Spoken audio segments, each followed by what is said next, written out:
Ayan guys ha, magandang laban. Alan Mata from Jinsan, Team Pakban versus Ninyo Mada from Padulas. Ninyo Mada, Padulas ha. 19 po si Ninyo guys. 19. Between Alan Mata, Team Pakban.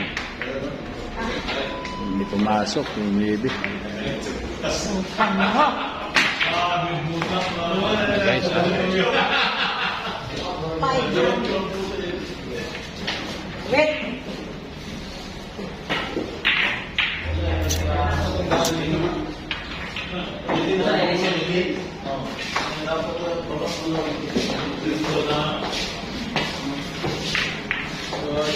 shot yung tinira ni Alan.